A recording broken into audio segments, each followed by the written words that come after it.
listening to the Construction Big Breakfast, where we give you a hearty serving of insider tips and business strategies to help fuel your day so you can thrive in the construction industry. Now, here's your host, Brendan Morahan. Right, good morning. Welcome to the next episode of Construction Big Breakfast. Delighted this morning that we've got Ellen Gunning from the PR Academy.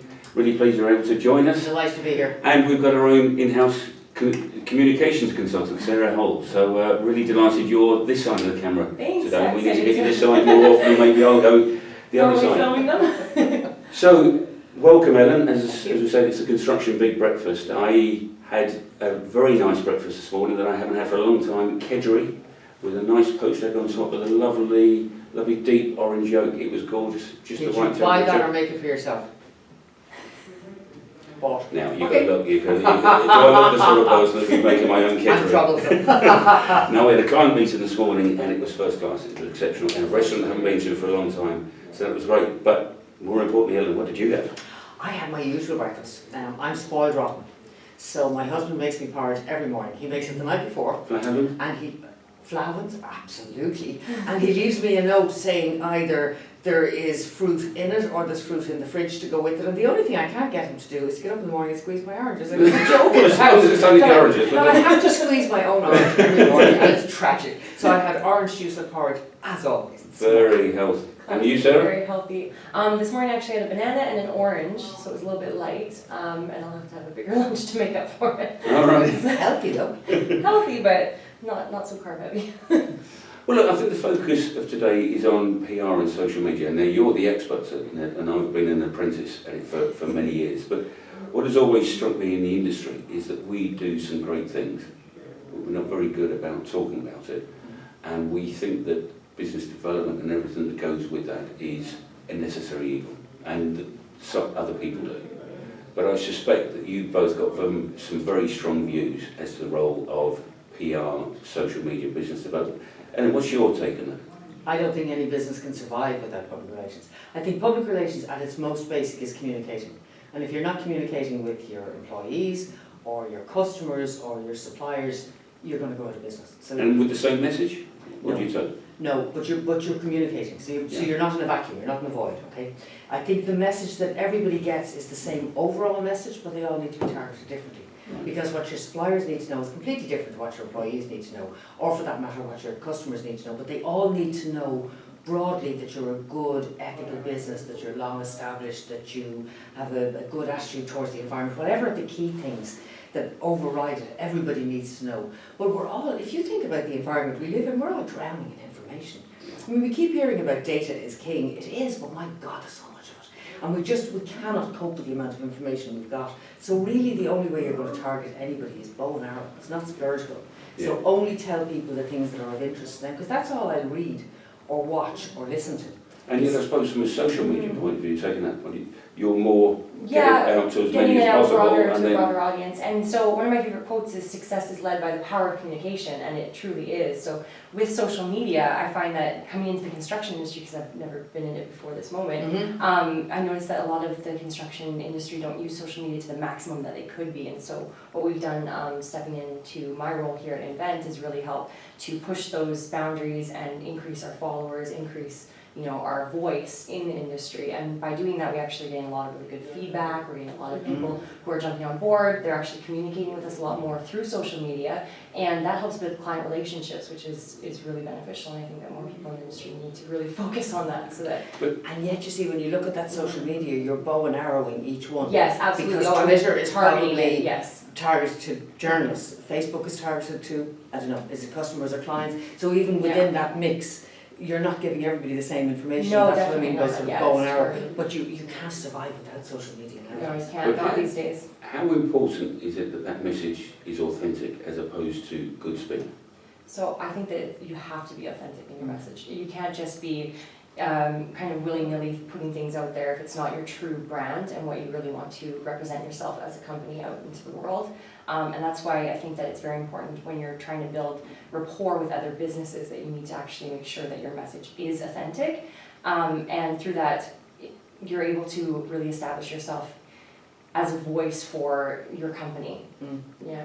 And the other really important thing is that if you're not authentic, the keyboard People see warriors through will it. call you out. Yeah, people see through it, They and see you'll get a through lot it of very negativity quickly. back through that. And social media has Yeah. actually, if you think about media, if you go back 30 years, how many people read a newspaper? So physically they had to read the newspaper, and then what did they do? They write to the editor or they commented to you. Yeah. But now they sit and look at something you put out on social media and go, really? Yeah. Is that what you meant last week when you said? I thought you took a different position, so you And you social really media have is to be that authentic. instant media hit too, Mm. because whatever you put out there, it's instantly seen by hundreds of thousands of people, depending on how big your brand is, how well your voice is out there. And if you put something out there, you can get backlash from it right away. So I think it's really important to be true to yourself. And the other side of social media is that you target the RSS feeds, I target the information that I want to receive. So if I'm getting information about you, I want to find out what Invennt is doing. Exactly. Or I want to find out what's happening in the construction industry. So I react much faster Mhm. if I feel that really you're not being true to what I thought you were being true Right. to. And how do you get the balance?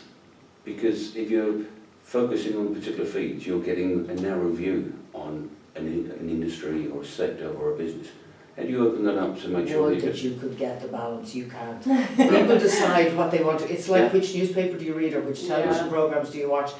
There's a friend of mine who watches all the soaps. I never watch any soaps. No, yeah. So we end up having these conversations where I go, remind me again, who's she now? What you're talking about? She's on Coronation Street and she's been there for so long, and it's a feed, if you like, that I would never ever have access to, and if I had access to it I wouldn't choose to pay any attention to it. Right. I think that the people who choose what they're interested in, bow and arrow, they make the choice, not you. Mm. But once they've chosen it, you have a really good live audience who want to hear what you want to say. It's much better than Spurt. And how do you keep them engaged then? You've got them, how do you keep them engaged? Content, Right, engaging content. But I have a point on that. So with the bow and arrow tactics on social media, another problem that arises a lot is the algorithms with social media. So if you choose to see certain people, companies that you're following, you'll see a lot more of them more often, and you might not see other pages or other companies. So it does really kind of put the blinders on for a lot of different people who are seeing your posts and your content, and a way to kind of open that up a little bit more and make sure that if you're one of the companies that they're not being seen because of the algorithms not showing your posts to your target clients or your target leads, you have to make sure that you're going in there and retargeting that content towards them so that you can actually use proper hashtags, proper engagement tools to make sure that you're getting eyes on your posts, and that's something that's important to actually manipulate in some ways so that you can But that make stuff sure people are sounds seeing it. very scientific, It's not. very intriguing to a lot of Yeah. people. So maybe Yeah. break that down a little bit more. How It is does a one skill. go about that? It is a skill. So you go about that. So with Facebook, for example, with their algorithms. So in the construction industry, Facebook isn't mainly our primary target group, but with LinkedIn, for example, they use hashtags on LinkedIn and Twitter. So with hashtags, what you want to be doing is focusing in on industry specific things, but not just your industry overall. So if you're making a post and it's about an award ceremony or something that you're at, you want to make sure that you're going through the list of people. So in order to grow your network, I guess, a good summary of it is if you're at an award ceremony, a really simple thing to do is take that book with all the people that are at the award ceremony in it and tag those people so that they're going to start seeing your posts and then becoming engaged with that. So they'll start following you and following them back. And that's a really simple networking tool that people can actually start applying to their business right now because people go to lots of networking events. And the other thing that Sarah mentioned was content. And what I think a mistake an awful lot of companies make is that they assume that everything that they're interested in, everybody else is interested in. And we they're all not, do it. yeah. We all do it with our own business. I find this fascinating. Yeah. And you watch people's eyes glaze over and go, okay, maybe it's not that fascinating to you. And part of it is it's creating content. Content has become much more visual. And people It don't is. read as much at all. It's becoming much more oral as well. Yeah. People listen to a lot of podcasts as they travel. We take in information much more on the fly. And visual information really is the king. But visual information has become shorter and sharper. So really if you're going beyond, a colleague actually said to me recently that it's gone down to 30 to 40 seconds. I would have still said around a minute, but it's getting shorter. So we'll be able to tell the history of the world in 30 to 40 seconds. Because visually you can, but that's about engaging people too. It's like nobody's going to look at a boring photograph, you won't look at a boring clip on a video. So what's the difference? I was going to ask it then. The imagery, professional or relaxed? So I think a mixture of both is important. Yeah, both. You want to have both, absolutely, because it shows that, you know, authenticity by showing an in-the-moment post that your company is doing at an event, and then it also shows that professionalism of having, you know, maybe some really good shots as well. Video-wise, the point that you made about that first 30 to 40 seconds, you will literally have people turn off a video within seconds of watching it if there's not something engaging that catches them immediately. So that's a really good point, and I find myself doing it all the time. It's that, you know, fast information world that we live in. If you're not interested, you go right on to the next thing. So that's very important to make sure. And the other thing is, don't confuse casual photographs or not informal photographs with not professionally taken photographs. Sure. Right. The fact that they're taken by somebody and it's on the fly and this is what's happening now, they still have to be excellent quality. Yes, that's right. It's on the fly footage or it's on the fly photography, but it still reflects your company. So if it's shaky and wobbly and it looks like somebody did 3 pints too many taking it, probably because they just didn't have something to stand it on, everybody would look at it and go, So I would have expected better. Because we're very demanding. Yeah. We assume that everything is television and film quality. But doesn't that start to then break the authenticity? So we're talking about an in-the-moment capture, but we're not taking it because we want to get it picture perfect. Well, do you have a videographer working today?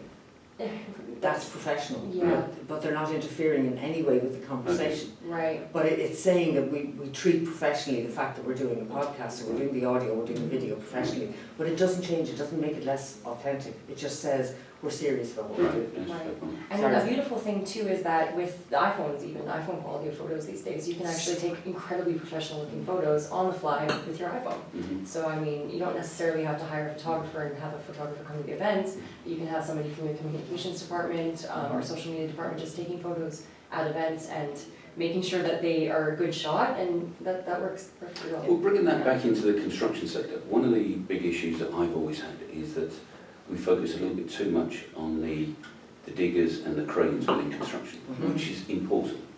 But what we really exist for is what comes afterwards. We're creating something for others, for society. And therefore getting visuals that encaptures what construction is all about, to my mind, is always very difficult. It's easy to take a picture of a tower crane. It's less easy to make it relevant to the joy and the growth it brings to society thereafter, and draw that connection. Any thoughts for the sector, how we could get our PR? I actually found myself thinking that you're a bit like the charities. In the charity sector, they will tell you that the photographs of children who are starving and emaciated and flies in their eyes actually cause people to give money.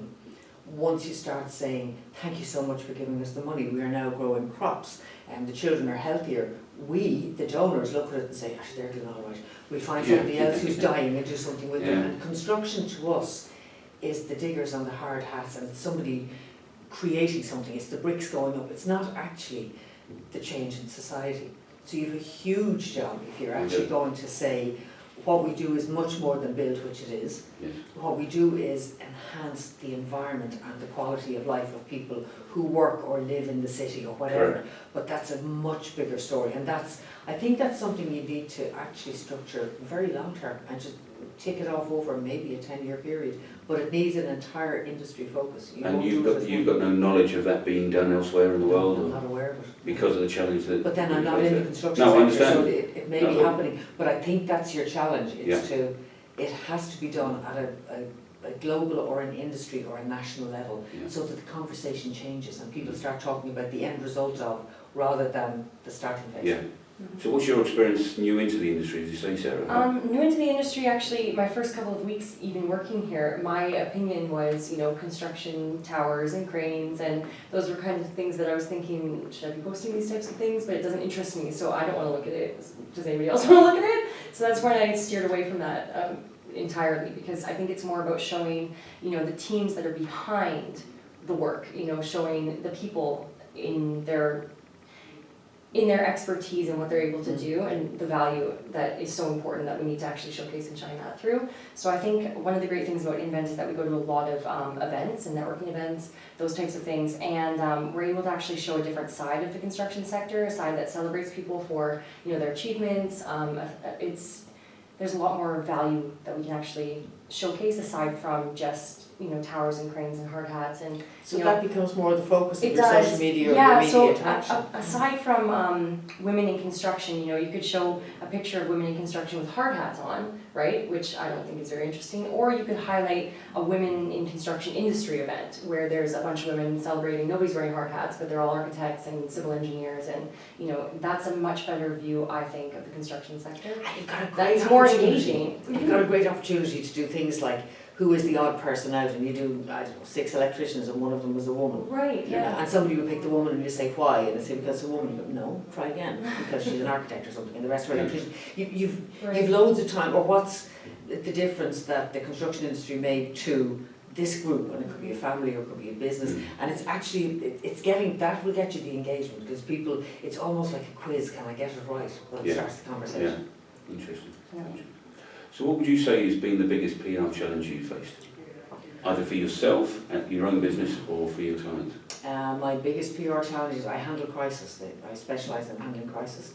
So every crisis is a challenge, and I regard it as great fun, with the greatest respect to my clients, because it actually means that I end up coming into the office saying, clear the decks, my people are leaving, and it's all hands on. And actually it comes down to what do you do, how fast do you do it, what's the message, how quickly can you get it out, do I believe it myself, which is really important. I'll give you just one example. I met a client probably 2 years ago. A colleague had phoned me and said, Friday evening, and he said, are you in Dublin? I said, I'm heading back to Dublin at the moment. He said, great, we're in the pub around the corner. I need you to meet a colleague of mine, would you meet him? And I don't drink. And I said, right, I hope they do good tea. So I met him in the pub anyway. This man was extremely stressed. It took me about 3 hours to figure out what was happening. And by the time I was finished, I said, okay, I'll definitely handle it, but I need to get much more information. But I spent the entire time saying, go back and tell me what's this bit, what's that bit. And I rang my colleague afterwards and said, is he okay? Because he's supremely stressed. He should have somebody staying with him. And he said, yeah, I actually learned more from your questioning. And I've known him for the last 5 years, and I've known the charity. I learned more from your questioning tonight than anything else. And yeah, he's going to be fine. And you obviously believe him. I said, I definitely, and there was a financial question. And I finished the evening by honestly believing the man had never misspent a penny in his life. But he was utterly incompetent when it came to money. It's like a parent, I have no children, but it's like a parent saying to you, I started with $100 in my pocket, and I don't know what happened, it was school money, there was lunch money, there was something like that, and I've nothing. And he did exactly the same with the charity. And I honestly believe, I was very happy taking the job on the basis that he never misused any money. But I was also very conscious that he really had to come out with his hands up and say, I just shouldn't have been running a charity. Right. I just, with the best will in the world, I just didn't have the skill set. And But that's the speed. This biggest success? Biggest success. Biggest success was probably a client crisis again that I brought onto the Late Late Show, which is a very popular show in Ireland. And I had brought the client on. We'd done media training in the afternoon. It was back in Gay Burns Day. We'd done media training, and this was a lovely woman who said things like, oh, fiddly-dee, when she got really, really stressed. And she absolutely taught me curses that I never even heard of. I'm sure the Irish Army hadn't heard half the curses. So she was very, very stressed. We'd gone into the Late Late, and I said, well, you need to do it, you have to do it. But when we come out, when we finish it, I'll take you away. As soon as it comes to break time, we'll sit into the car, you can put my number on your speed dial, you can go home, have a bottle of wine, do whatever you like, you're off duty. But when we were leaving, as part of the story, Gay Byrne asked her a question, and she stopped, and the tears welled up, and the lip quivered, and I thought, oh, she's going to lose it. She's going to lose it completely. And he came around and said, no, I know it's very difficult, and he put his arm around her, and it recovered it beautifully. And we came out of the Late Late, we're driving off, and the phone was on speakerphone in the car, and the phone rang, and I knew it was a journalist, and I said to her, do you mind if I take this? And she said, no problem. And I took the call, I shouldn't. And I took the call, and he said, Gunning, I knew you were good, but how did you make the bitch cry? Oh, wow. And it was absolute cynicism, that as far as he was concerned, I had said, if you cry, you'll get more sympathy. And there's no answer to it. And from my point of view, I was sitting there thinking, don't lose it, because you lose the audience, you lose your chance to put your story. And I suppose it's one of the more interesting ones, because you're privy to information that you never ever divulge. And I suppose that's the exciting part as well, that you know the full story, and you also know, so it's slight diversion, but you also know how much of the story people are entitled to know, because media believe they're entitled to know everything, and nobody is. You don't tell anybody everything. But that's a good example where you've gone really deep and broad into a particular issue, whereas from a social media point of view, it's about snap and getting it out there quick.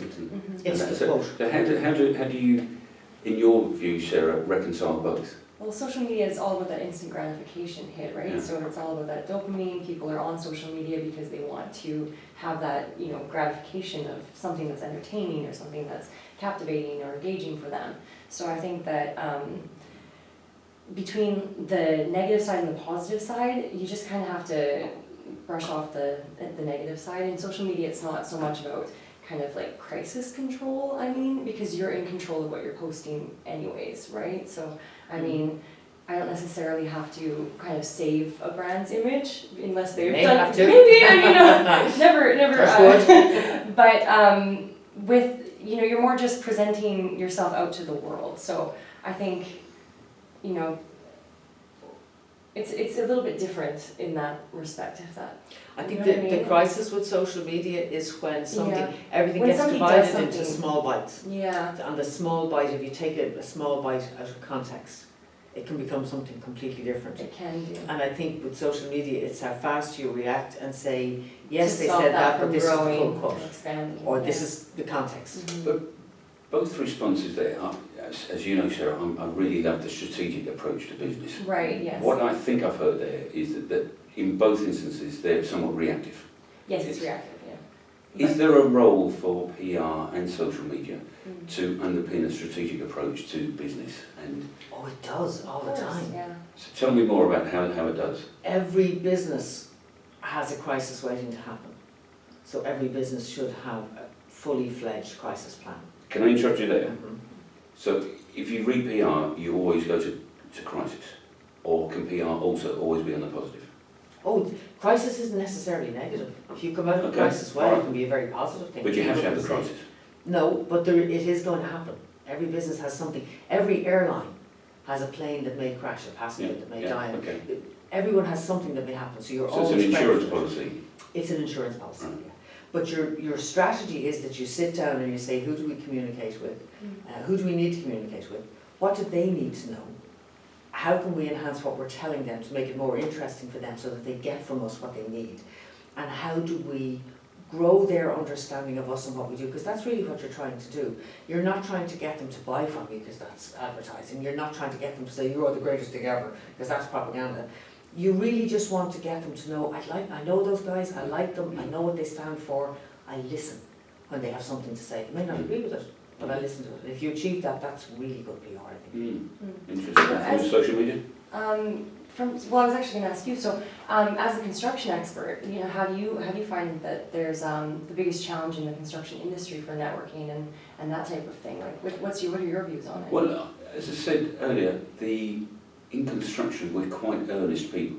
Mhm. We believe that if we do a good job, future work will follow. And that we are so competent and professional. If something goes wrong, people cut us slack because we tried our best. It was risk analysed, and things happen. Now, as you're shaking your head, Yeah. we know that's wrong in our heart, Yeah. but the mindset, and I'm massively generalising, is do a good job, future work flows, and we'll manage the risks associated with it. It's only when things go wrong, and there are always things that go wrong, as you rightly say, that people then start to look inward and say, what could we do differently? I think then when we look inwardly, we see that we don't necessarily have the skill set, and therefore it's become difficult and or expensive and or, well, it won't happen again, so we carry on the same way. And I vehemently believe that it's an industry that needs to improve its whole approach to the way it projects itself. Partly to manage the risk, but also because I vehemently believe that we are such a force for good for society, but we're not viewed as such. And that's going to be to our detriment because we're not going to attract new and better talent in the industry to keep on improving. But if you believe that what you do, that what you're always doing is striving to be the best that you can be, okay, then when something goes wrong, and I'm automatically saying nobody will cut you slack because they won't, Yeah. but your defence is that, hold on, look at what we do this and this and this and this. we're constantly trying. If you can actually show a path, people will cut you. They won't cut you slack because they know you, they like you, you've been around a long time. Yeah. But if you can actually stand up what you've done, and I think one of the biggest difficulties businesses have is saying we got it wrong. Because I think people forgive. So if you say, we got this one wrong, but look at what we got, this is where we've come from. Yeah. Now you go, okay, not a narrative solved, knows they got it wrong. But in fairness, they've been doing an awful lot. Yeah. But I think that's one of the biggest challenges, actually just putting your hand up and saying, you didn't get it right. But I suppose, again, in the industry, we're very conscious that from an insurance point of view, that you're always told, never admit to your fallibility. So there is all this sort of finance and regulation around it that seems to balance it. You have to balance Totally it, because at the end of the day, if somebody, the insurance people will tell you it's going to cost you an insurance, the legal people will say, oh my God, you'll get sued and, you know, close your business. At the end of the day, we're all humans running a business. You have to find a way to, there's a form of words that you can agree, and this is back to your crisis planning, you agree the form of words of what happens if somebody, God forbid, dies. How do you manage to say, we really are sorry, this was a good person to... Talking of crisis planning, Yes? we've overrun. I didn't plan for that, so I think if you don't mind it, then you'll have to come back again. There is so much more that I would like to look into, and I'm sure our listeners would like to into. So sorry to cut you off there, but I really appreciate your time there. It's been very interesting from my perspective, and it is a conversation that I'd like to continue. And thank you, Sarah, for your contribution as well, and thank you for listening, and we look forward to any feedback you receive on this particular episode, and certainly hope you will join us again next time. In the meantime, all the best. Bye-bye. Bye-bye. Want to learn more about how Invennt can help your business maximize its bottom line? Head on over to www.invennt.com and get in touch with our team today. Thanks for joining us this week on the Construction Big Breakfast. Make sure to visit our website, www.invennt.com, where you can subscribe to the Construction Big Breakfast on all platforms so you'll never miss a show. While you're at it, if you found value in the show, we'd appreciate a positive rating. Or if you'd simply share it with a friend, that would help us out too. Be sure to tune in for our next episode.